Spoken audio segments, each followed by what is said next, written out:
Welcome to Alouettes Flightdeck, podcast dedicated to Montreal Alouettes football. I am Tim Capper. You can find me on Twitter at Repact. That's REPPACT.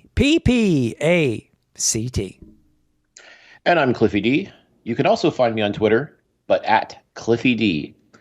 And this episode of the Alouettes Flightdeck podcast is presented by our good friends over at SportBuff, where right now, if you use the promo code ALSFlightdeck10 at checkout, you will receive 10% off your entire order.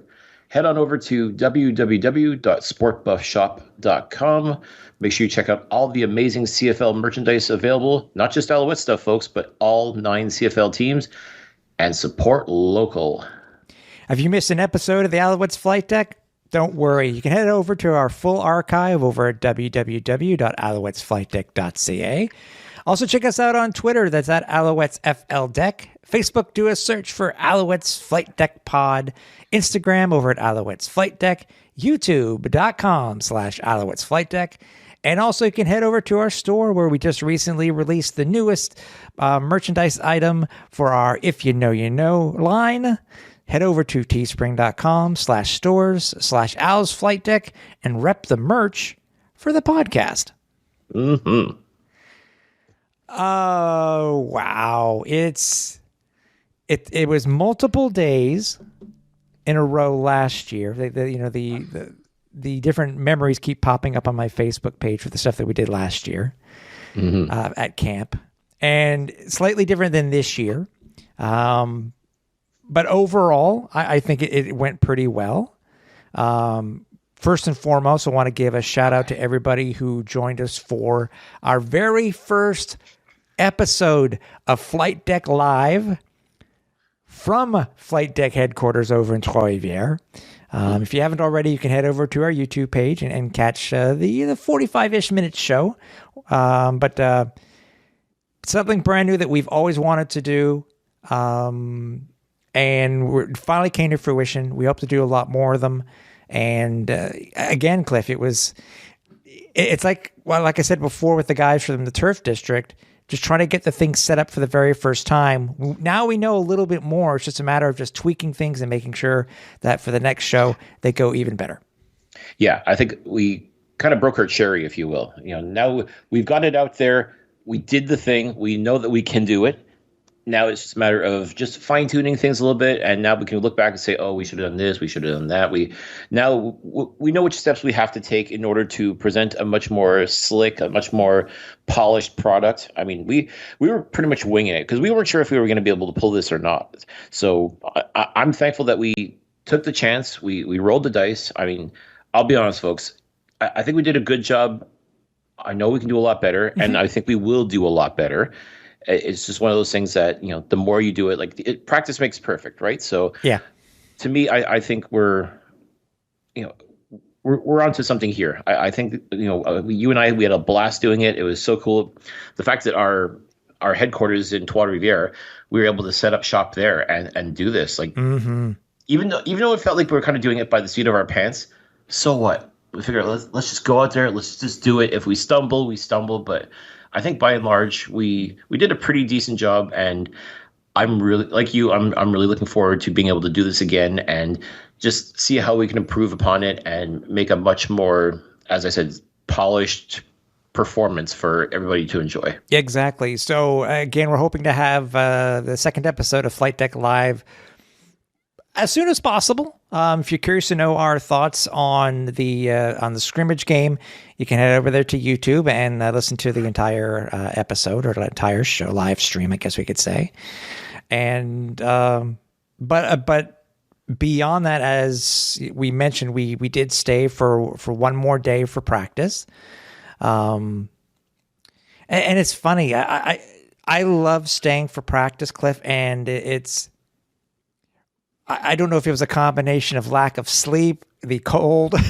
It was like, what the? It's May, and we got up, and it was +3. With a wind chill of +1. We're like, is this May? Yeah. You may freeze your balls off.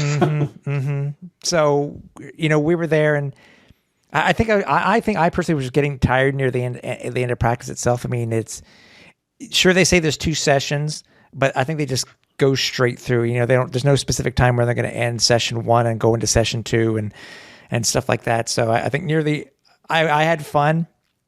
I will admit, I don't know if you noticed that I actually caught a quick cat nap in the car on the way home.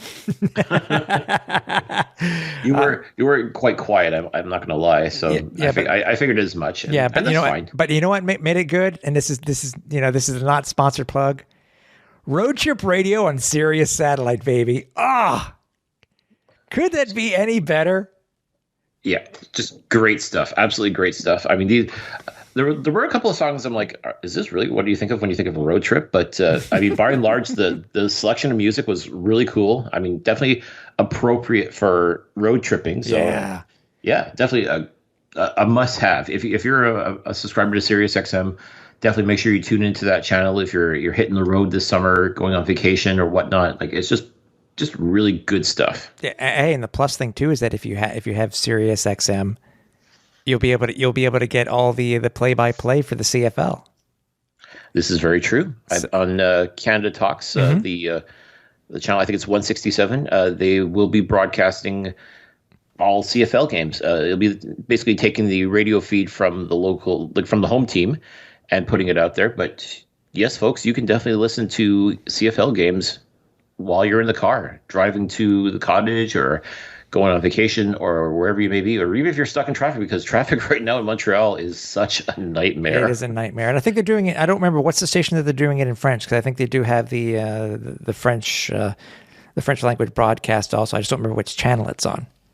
I don't. I know there's Franco Radio, but I don't remember the number for it. My apologies. Right. But yes, I do believe they are doing the Alouettes games as well in French. So yeah, but there's no excuse, folks. I mean, if you want to listen to CFL football and you're not near a TV, you've got the radio. And if you've got satellite radio, you know you're going to get it clear, you're going to get concise, and you'll still be able to listen to your team. Yeah. That's all there's to it. Yeah, and showing the score on the screen itself too. But anyways, this isn't a giant commercial for SiriusXM, but still just a whole part of the experience this past week.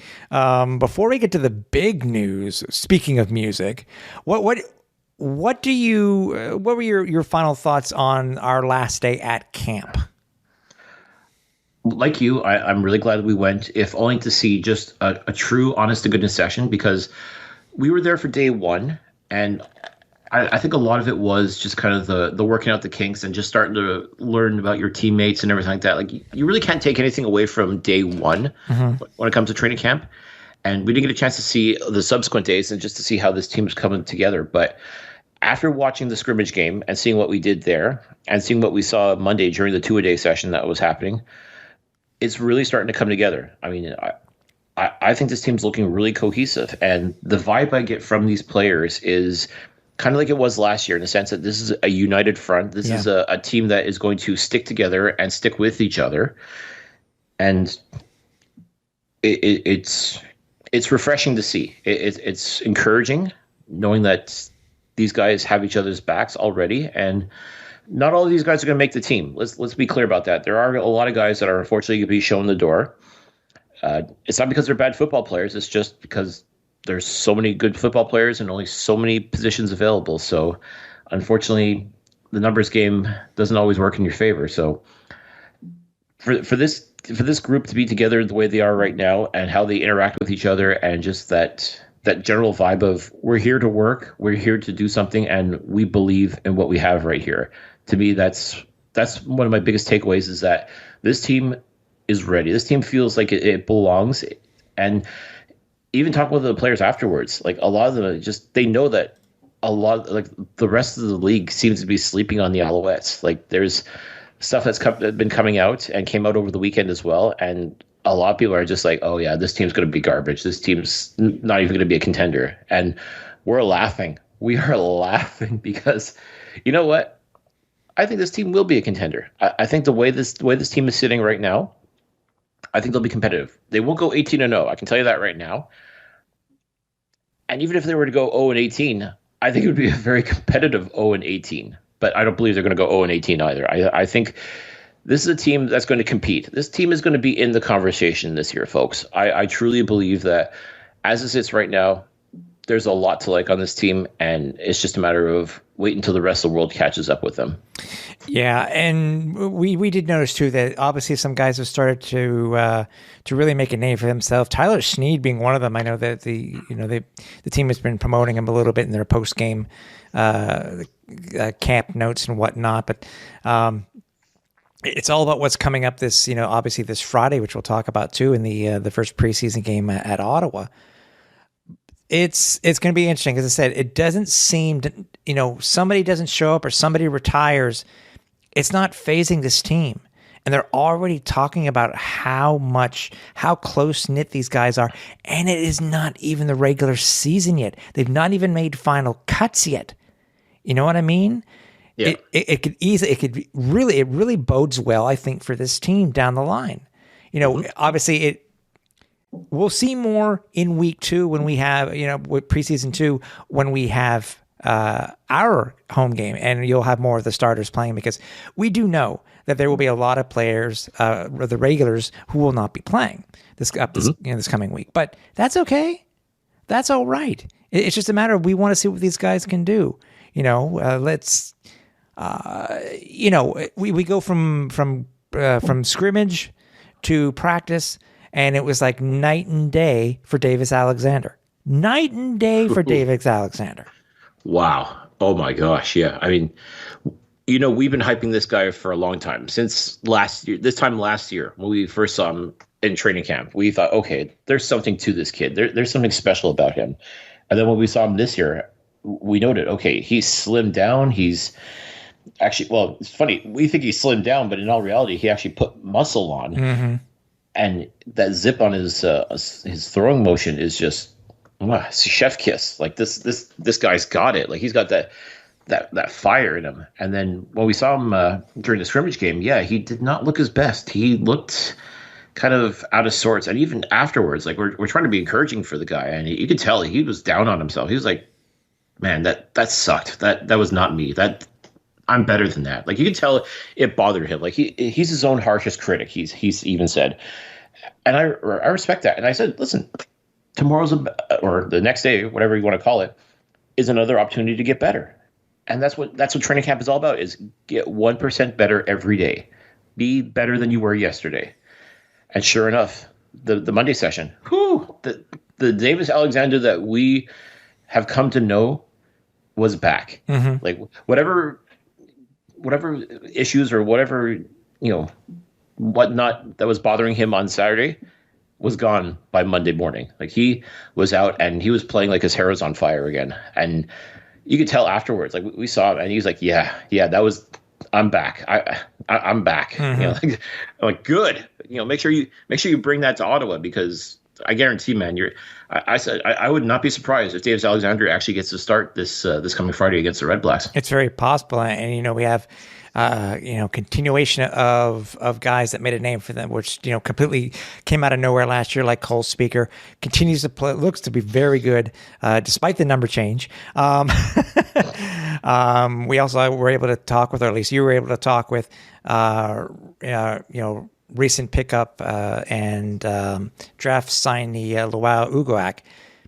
He seemed to be getting very accustomed to the Canadian game.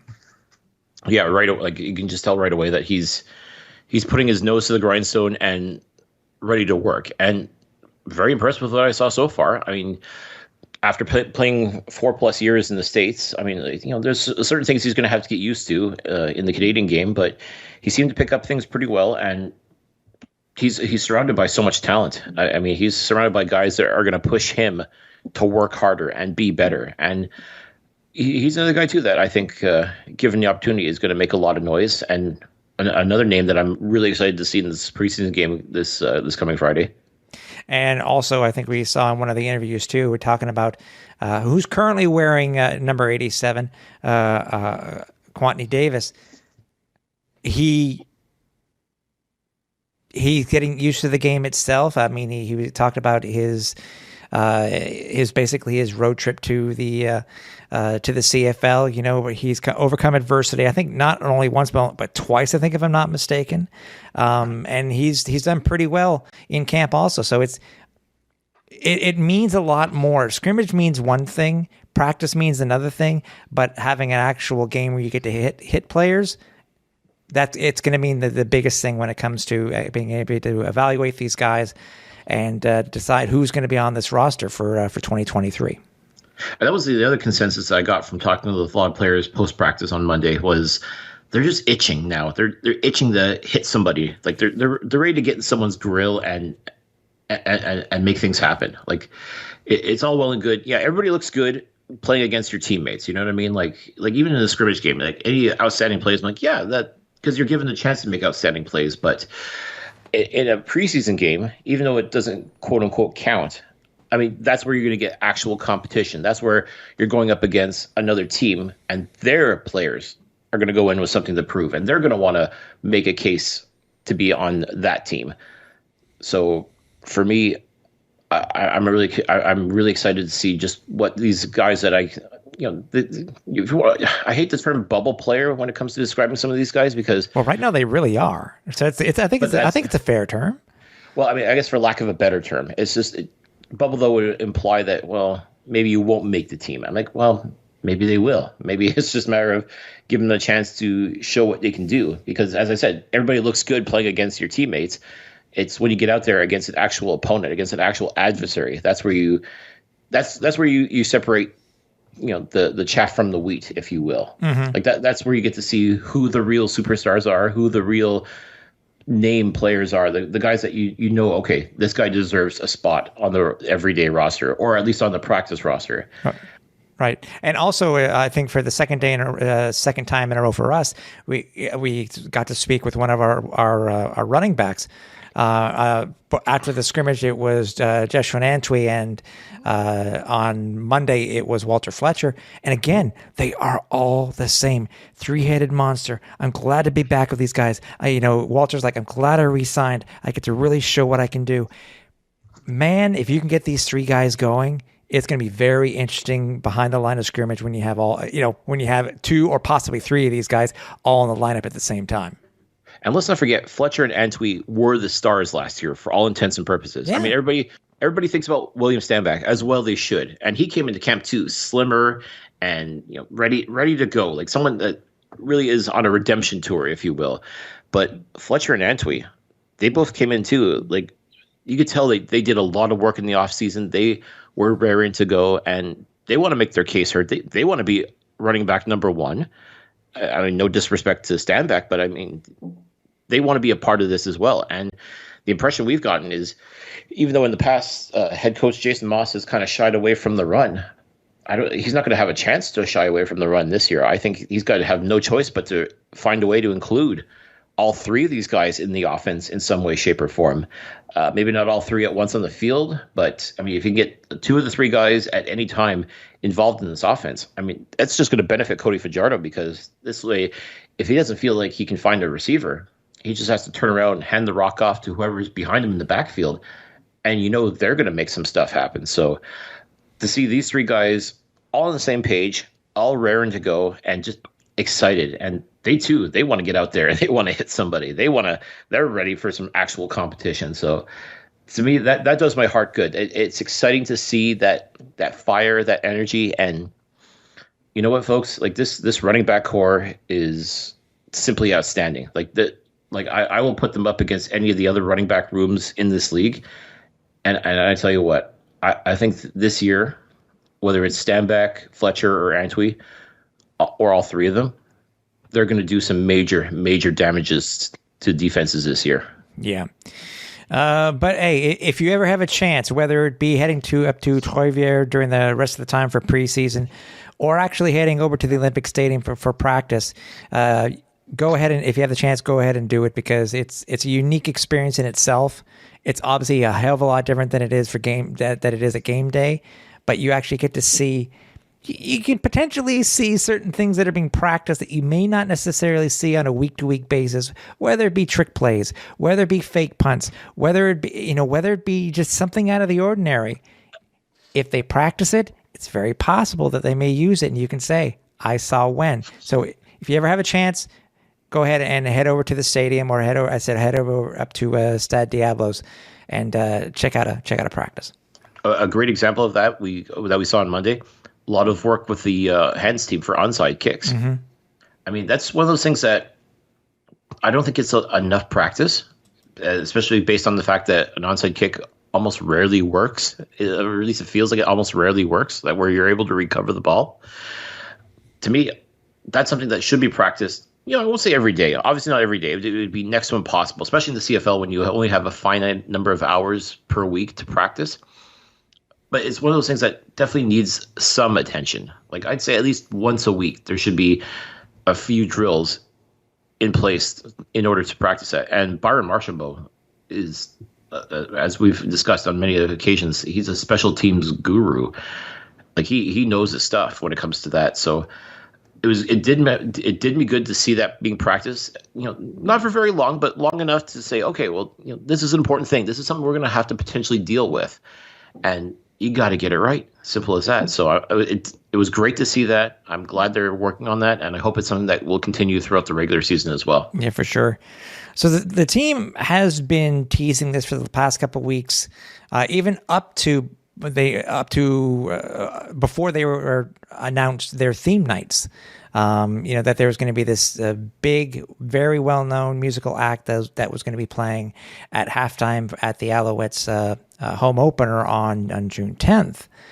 Well, Cliff, they made the announcement, and yes, it wasn't what I was thinking. It wasn't what I was thinking when it came to Simple Plan, but it was a very well-known Canadian act, wasn't it? It sure was. And this was completely out of left field. Like, this was something that I just couldn't in my wildest dreams imagine, just because it just seems so unattainable.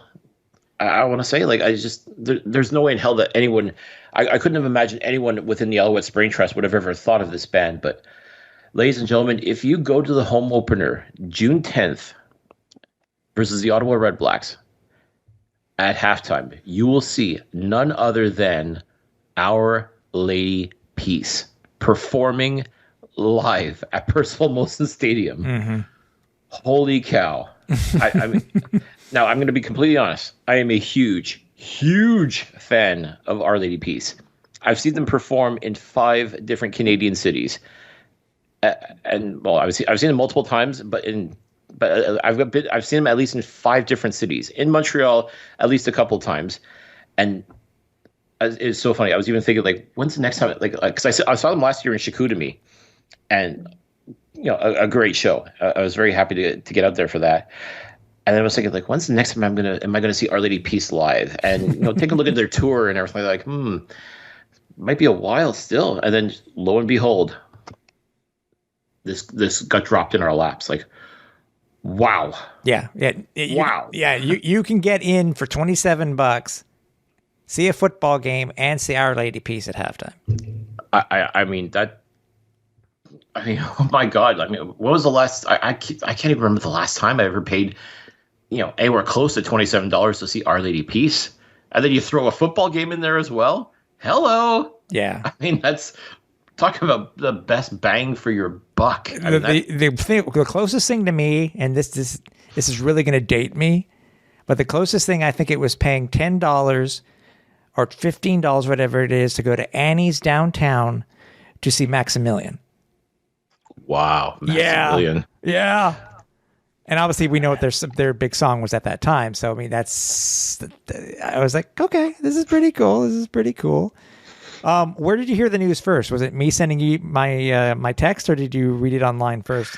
What's funny? Like, I was at work and I don't keep my phone with me, so I ended up having to use it to send out a text to a coworker. And there was actually quite a few people had messaged me. Did you see? Like, and this, I was actually kind of bombarded with this. I'm like, holy crap! Damn. Yeah. So, and I'll be completely honest. I should probably apologize to my boss. At this point, like, you couldn't tell me nothing at this point.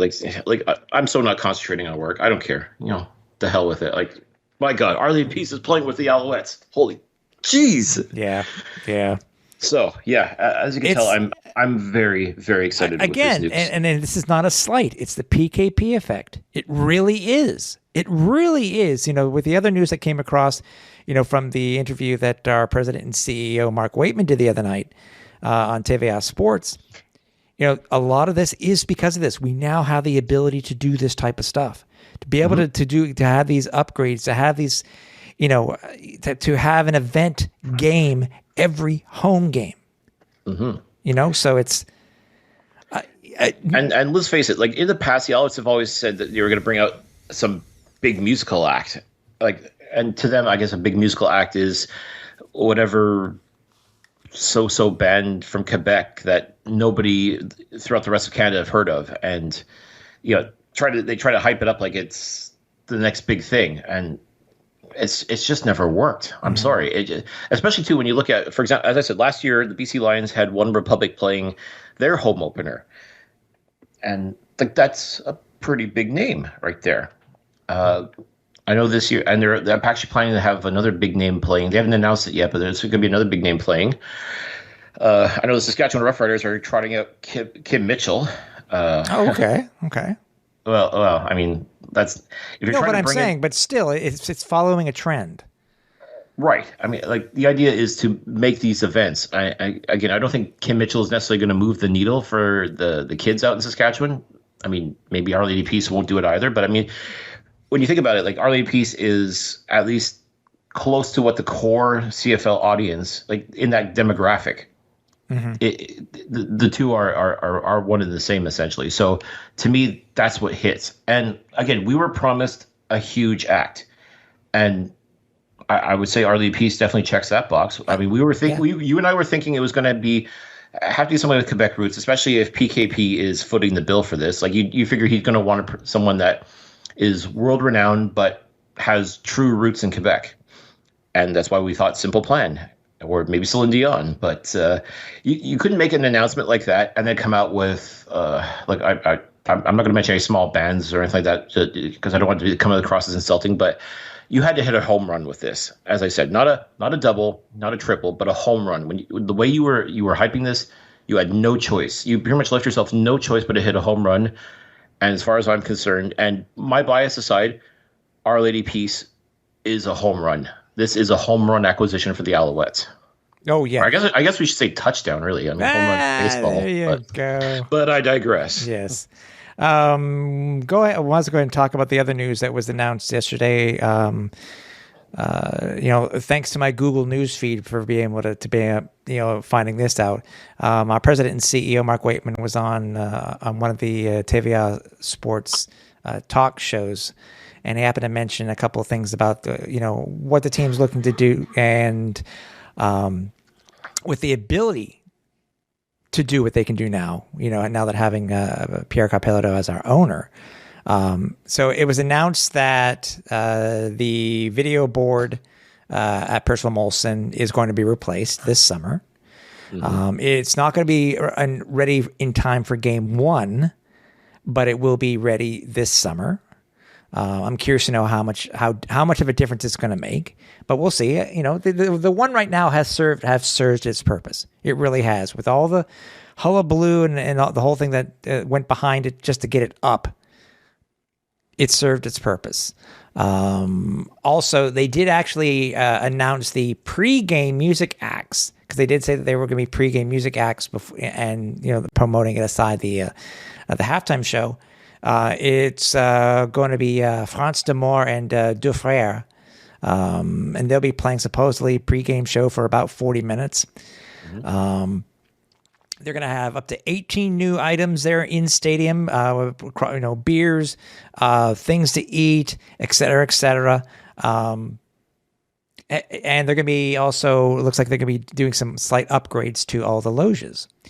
So if you happen to own one of the loges, hey, the Owls are going to make it hopefully a better experience for you when you're sitting up there. So again, we mentioned it before, Cliff, it's all an effect of having an owner that has the money.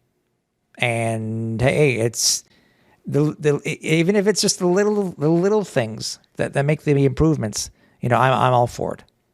Yeah, I've often said, if you don't take care of the little things, then they end up becoming big things. And yeah, so to me, this is fantastic. I mean, this is what you have to do. You have to make these games event worthy. You have to create, as you've said in the past, that FOMO moment. Mm-hmm. You want people to, because it's very easy. People just as easily sit on their couch and watch the game on their big screen TV.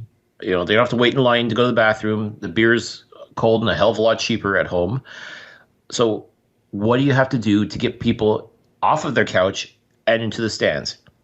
You got to make these events. You got to make it must-see live. You got to sell the idea that it's not just a football game. It's a complete experience, one that you cannot miss.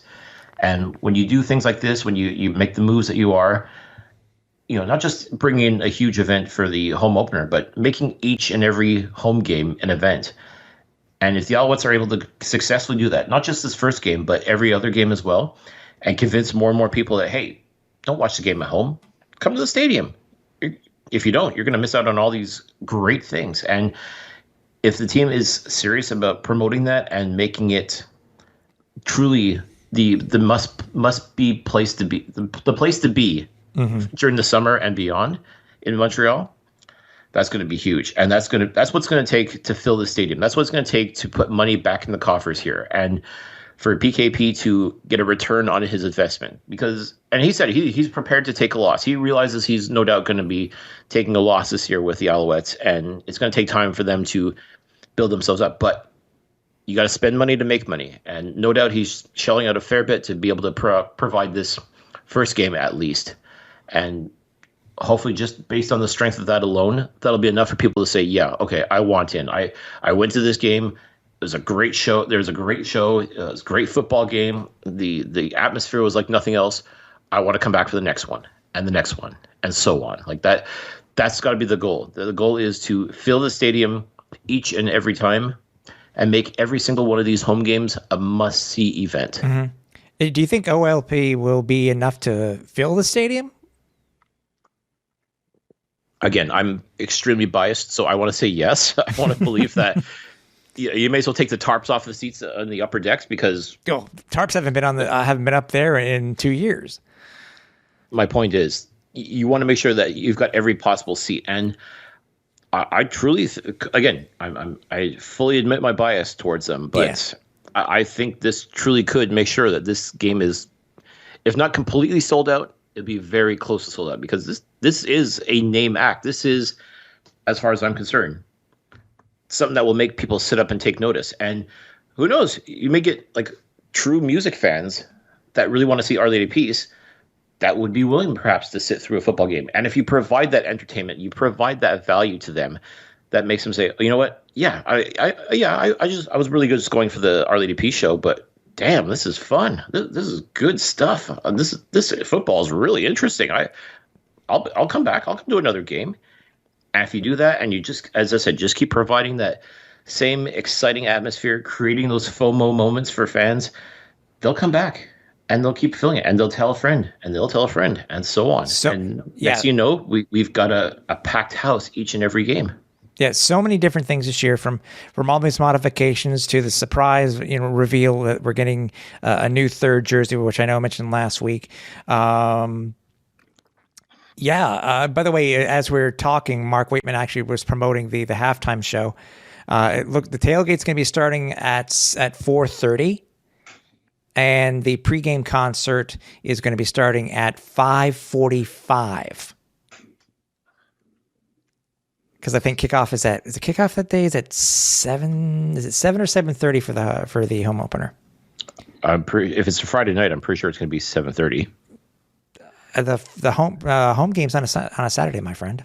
Oh, Saturday, my bad. So yeah, sorry, Saturday at 7 p.m. So, and that's the other thing. It's on a Saturday, so that you don't have to worry about missing work or anything, like trying to leave work early. That it's a Saturday, folks. So, go check out the tailgate. Get there early. Enjoy all of the shows. Enjoy all of the festivities. if you weren't excited before, you better get excited now, because this is going to be a banger, as they say. Yeah, exactly. I mean, by the way, we're talking about all this stuff, and obviously the opening game is sponsored by Videotron, and basically unveiling of the brand new 2023 team. How yellow are those Videotron patches that were released in some of the team photos from this past week? Those things, I'm glad they're not highlighter yellow, but holy crap, dude, those things clash completely. But I think it's done in such a way where it's in your face, and I think that's exactly it's almost exactly what the team and PKP are trying to do, to not necessarily cause problems, but to cause commotion. This whole TVA Sports thing, TVA Sports versus RDS versus Bell versus, you know what I mean? But I'm sure you saw the pictures. Mm-hmm. They're bright, they're in your face, but hey, why not? Yeah. There's a saying, if you're going to come for the king, you best not miss. Well, PKP doesn't miss, not with these. Like these are going to be front and center, and it just tickles me to think about the fact that we'll be watching the game, on TSN or RDS, which are Bell Media companies, and they will have no choice but to indirectly promote Videotron, or Quebecor, if you will. Mm-hmm. The rival company, the rival media company, on their own network. It's hilarious. It's gamesmanship of the highest order from Pierre-Carl Pelledeau, and I'm all for it. I mean, this is what sparks a conversation. This is what gets people talking, and I'm sure there's going to be a lot of tongues wagging at Bell Media saying, "What the hell is this?" Like, I'm sure they're beside themselves. But you know what?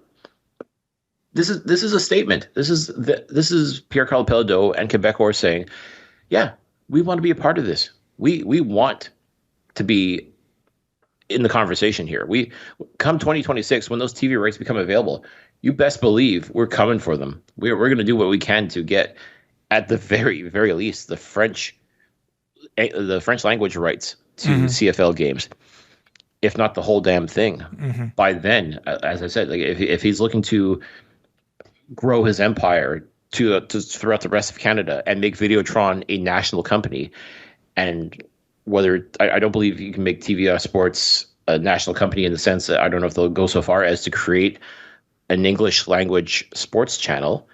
They may have to partner up with somebody else. I don't know, but I mean, at this point though, like the line in the sand is being drawn with this by seeing those Videotron patches on the Alouettes uniforms, which, as you said, yellow is a complete contrast to the blue and red of the Alouettes. Because they could easily mute it. Because you've seen some things in Major League Baseball where, I think there are 10 teams currently that have patches, advertising patches on their uniforms.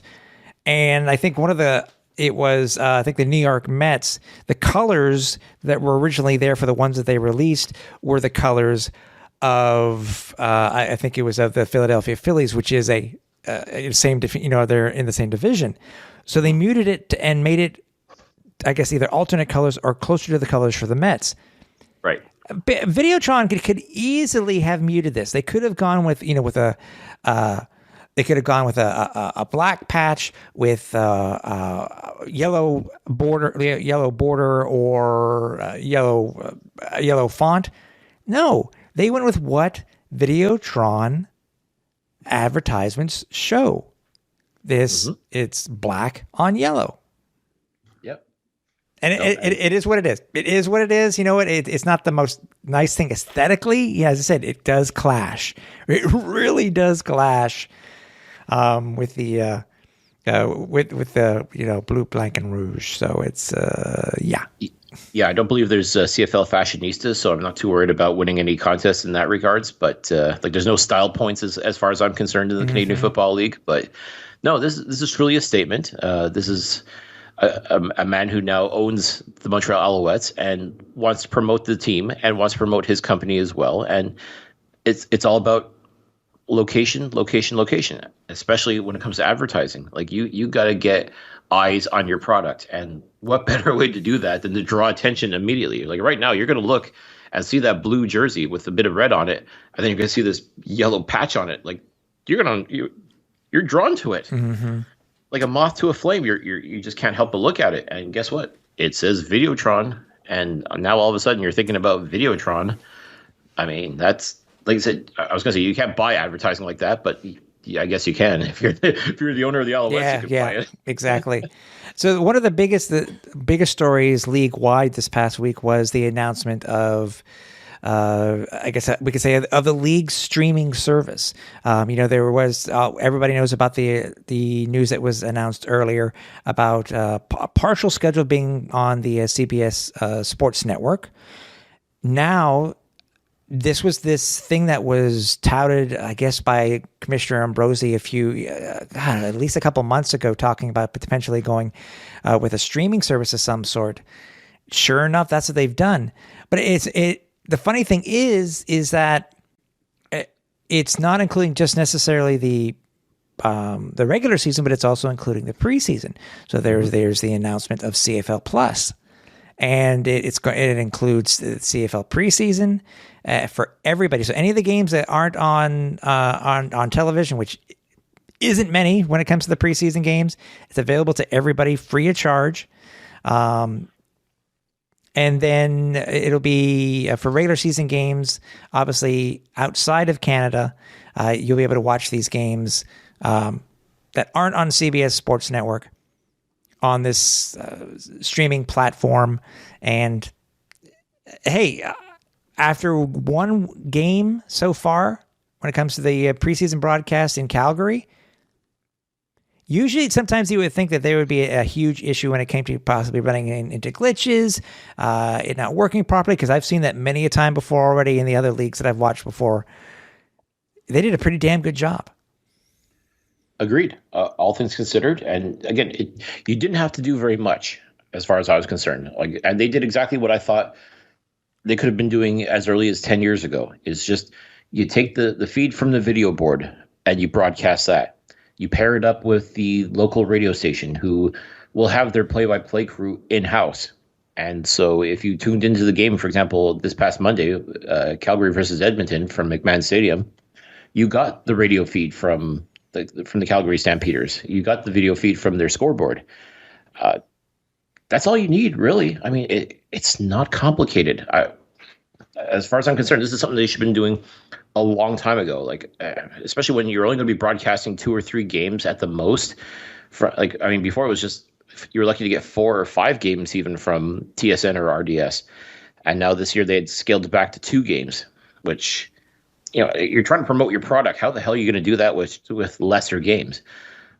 Okay, if it truly was a cost issue, then so be it. But I mean, now they've been able to show that it can be done this way. It's not the most slick professional look, but at the end of the day, you're still watching football. You're still able to see the game itself, and you're still able to make the evaluations if you want. You're still able to, if you're a player and you can tell your friends and family back in the States, hey, just head over to the website and sign up, and you'll be able to watch the game today.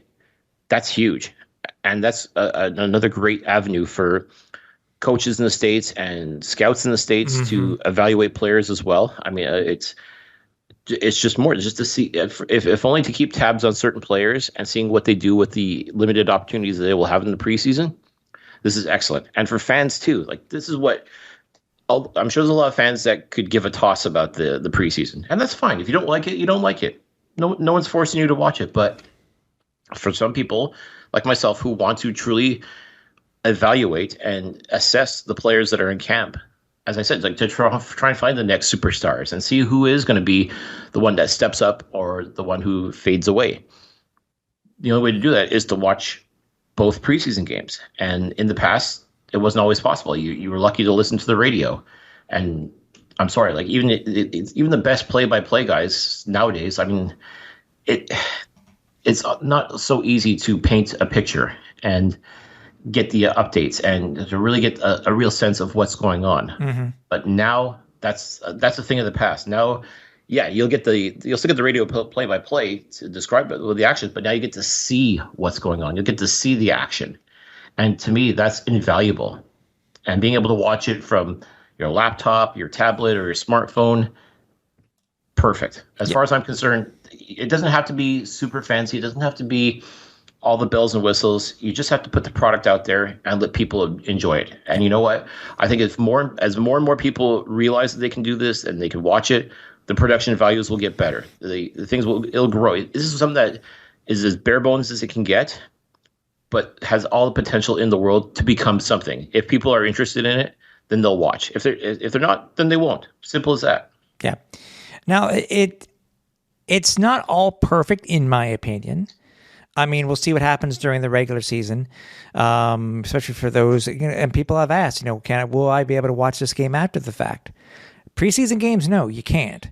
I don't know what's going to be happening when it comes to the games during the regular season for the U.S. and the rest of the world, because as far as I know, there's going to be no on-demand service, which I think is a huge. You're not going to get up early in order to watch a game. If you're a really huge diehard fan, yeah. But I mean, if you're overseas and be like, no, they're not going to, I don't see people doing this.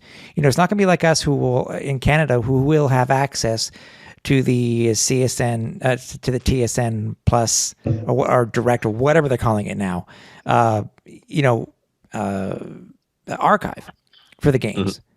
I think it's one thing that needs to be improved on. And CBS, as far as I know, and please, anybody any fans in the U.S., please let me know. As far as I know, CBS Sports Network does not have an archival feature. Mm-hmm. So it won't be like the ESPN 3 days where you can watch a game for up to 30 days after the fact.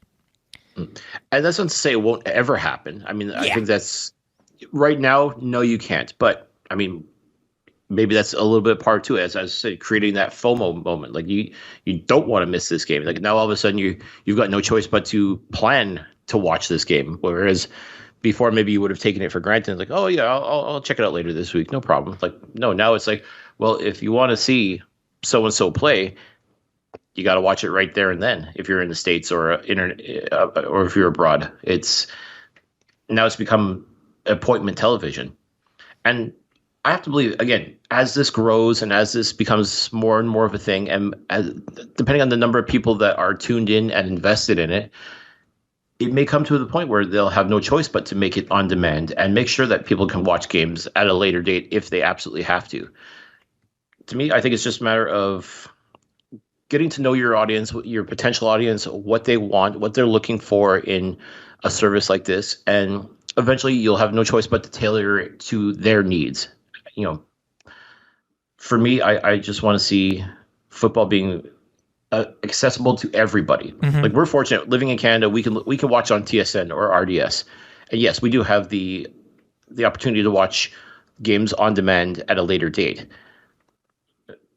If we want everybody else to have that same privilege, they got to show that they want it too. So if they're invested enough and they make the commitment to themselves as well to tune in for every single game, and then they start demanding that we want to watch this game again, we want to see these highlights again, sooner or later the league will have no choice but to cave into those demands and make sure that if people want to download and watch games at a later time, that they'll be able to.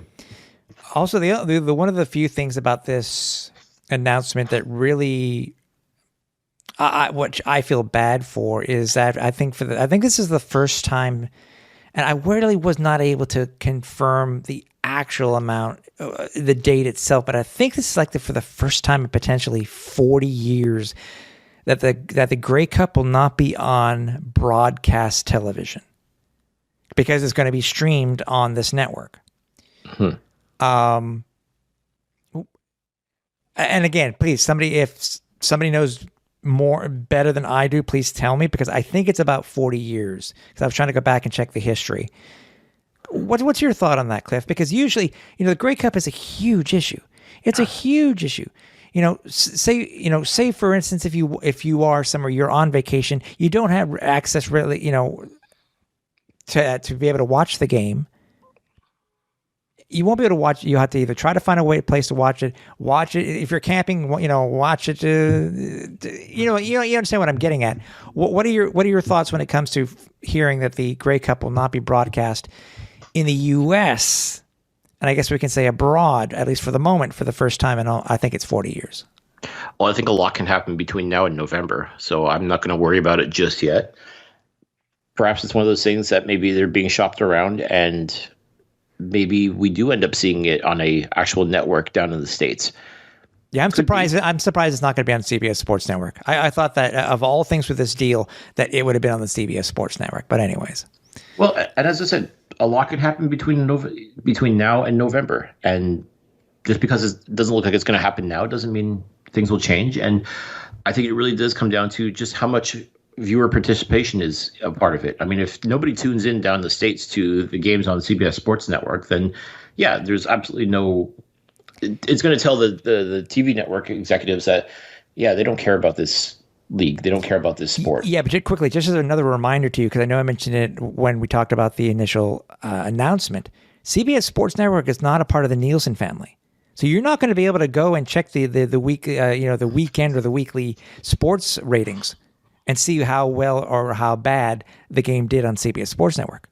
No, but there'll be a way of tracking the viewership, no doubt. Oh yeah, for sure. And I would hope that the CFL and CBS Sports Network would get together and say, give a rough estimate on what it was, since it's not readily available to everybody who has access to the Nielsen ratings. So, well, I think there's plenty of ways of tracking it, and also too, if people are going to be watching it, streaming the. Let's not forget too, there's a lot of cord cutters out there, so they're going to be finding alternate ways of watching it. So I mean, the numbers may not be so indicative of how many people are actually truly watching it.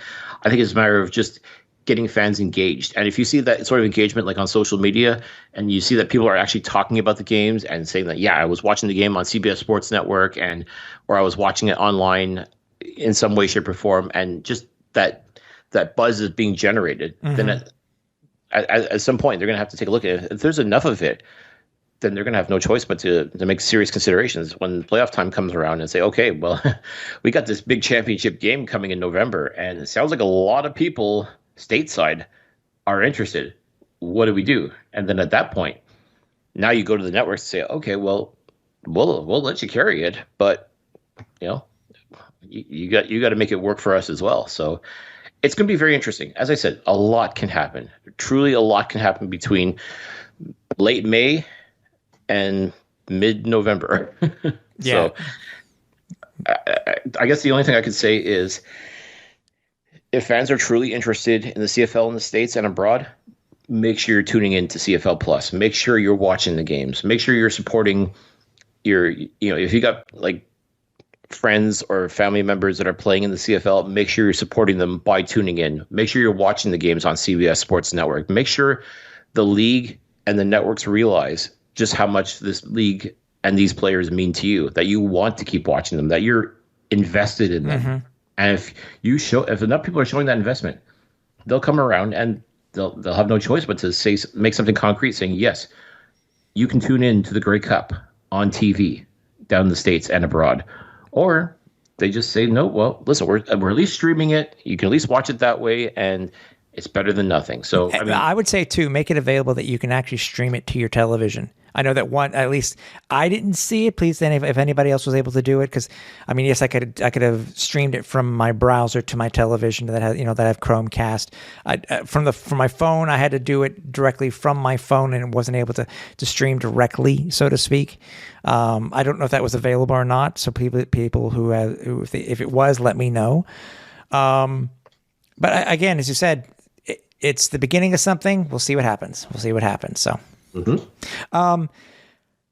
It's that time. Players are going to be able to start knocking heads, and we're going to finally get to the point where it's going to be eat or be eaten when it comes to who's going to make this roster for the Alouettes in 2023. Game on Friday at Ottawa versus the Red Blacks. The Alouettes are going to have their first preseason action. Absolutely. And again, we talked about it with the players during the entire time that we were in Trois-Rivières. They're now at that point. They are itching to hit somebody else. They are now wanting to make their presence felt. They really want some action. And a lot of the veterans, as we said, are going to be left behind in Trois-Rivières. Like a lot of the players you're going to be seeing on Friday are not household names. They're trying to become household names. This is their opportunity to prove that they can become a name that can be recognized throughout the league. And what better opportunity to do that than just go into TV Place and show that, that you need to be on this roster. And that's what these coaches are looking for now. They want to see who's going to step up and be the next great superstar for this team. Because we already know what Cody Fajardo can do. We know what William Stanback can do. We know what a lot of the veterans on this team can do. And I think the idea of leaving those guys at home and letting a lot of these unknown players come up, it's time to get surprised. Like there's a lot of names that I'm personally looking forward to seeing in action, and I want to see what they can do. We see what they can do in a scrimmage atmosphere. We see what they can do during training camp. Now it's time to see in honest to goodness game action. Yeah. I want to see what these guys can do against an opponent, like that they have the opportunity to go out there and make magic happen. And this is their chance to do it. And even if most people won't be watching or tuning into the preseason game, a lot of people will be tuning in and watching the preseason game. So you've got a limited opportunity. You have to absolutely make the most of it. This is your chance to make it happen, because the next game at home at Percival Molson Stadium, it's essentially a dress rehearsal for the rest of the season. And that's when you will see the established guys get in there and they may only play the first quarter, but they'll still get those reps. But this is your opportunity. Like if you're one of those lesser known players, this is your opportunity. This is what you've been waiting for, to show what you can do. And a lot of guys will get there and they're going to shine. A lot of guys are going to get there and they're going to crack under the pressure that they may put on themselves, or they feel that they have to perform and they just don't live up to it. But this is where you find out who you truly have on this roster. You get to see what kind of depth is on this team. And I'm excited. I'm excited because, one, we finally get to see some true football action in the sense of, the Alouettes versus the Red Blacks, an actual team game, even though it doesn't count in the standings. And don't ever say it's a meaningless game, because it's not meaningless. I promise you there's a lot of people this game has a lot of meaning for, and that's what I'm looking forward to more than anything else, to see who steps up and who becomes that name. Yep, that's true, man. As I said, it's really just gonna be time to see what these guys can do in a real game situation. So I'm looking forward to it. I mean, a reminder, as Cliffy said, a lot of the regulars will not be there. New Alouettes quarterback Cody Fajardo will not be making the trip. So it'll be down to Davis Alexander, Caleb Evans, who, by the way, I spoke with after practice, and I asked him, "Are you really looking forward to returning home?" And he goes, "I'm so ready." A big smile on his face as he was saying that. You could tell. Like, again, don't tell Caleb Evans that the preseason means nothing, because I think he's going to have something to prove, because he's going into his former house. Exactly. And even though it's preseason, as I said, the game doesn't count in the standings. It truly is an evaluation more than anything else. I think he's still going to go in with just enough of a chip on his shoulder to say, "Hey, you guys didn't believe in me. Let me show you." And that's going to be fun. That is definitely going to be a lot of fun. For sure. So again, the game is at 7:30 on Friday. It'll be on TSN and RDS.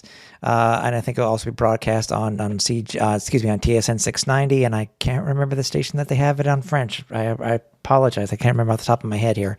I know it's 98.5, but I don't remember the call sign or the name. Yeah, that's it. But hey, it's football in itself, and I'm sure Owls fans and Red Black fans will be happy to see this game, at least just to get a hint of hopefully what's going to come in 2023. So, hey, Cliff, dude, again, just another joy being with you at camp.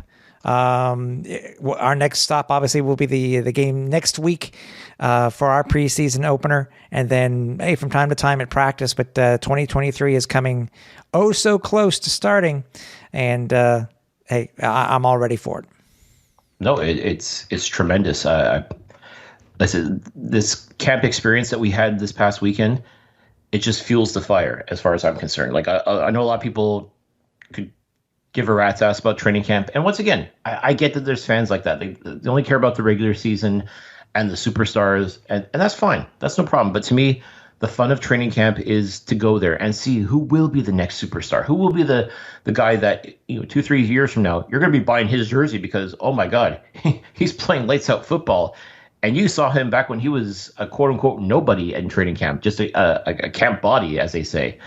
That to me is what the preseason is all about. That's what training camp is all about, is finding out who will be the next star on this team. And I'm glad we were able to go out there and check it out and see what we have. And as I said, I've got a list of names here that I'm looking forward to seeing on Friday. And I fully expect these guys to ball out and really make some magic happen. Like, this is their opportunity. This is their chance to prove that they belong on this team. And I have to believe that they're not going to squander that opportunity, because let's face it, you truly may only get one chance to do it. And if you don't take it, then someone else will. That's football for you, folks. That is the grim reality of it. Is it's eat or be eaten, as you said. I mean, and these guys have to eat. All of them have to eat. Mm-hmm. We will be back next week, obviously, to talk about the preseason game and give our thoughts on it, and any other news that may have come across the football verse. Any breaking news? Make sure you stay tuned to all of our socials, and we'll get you out that information as best we can. So, Cliff, good seeing you, buddy. Had fun again, and we'll have to do it again in 2024. So for everybody here at the Alouettes Flight Deck, for Cliffy D, I'm Tim Capper. We're on Final Approach.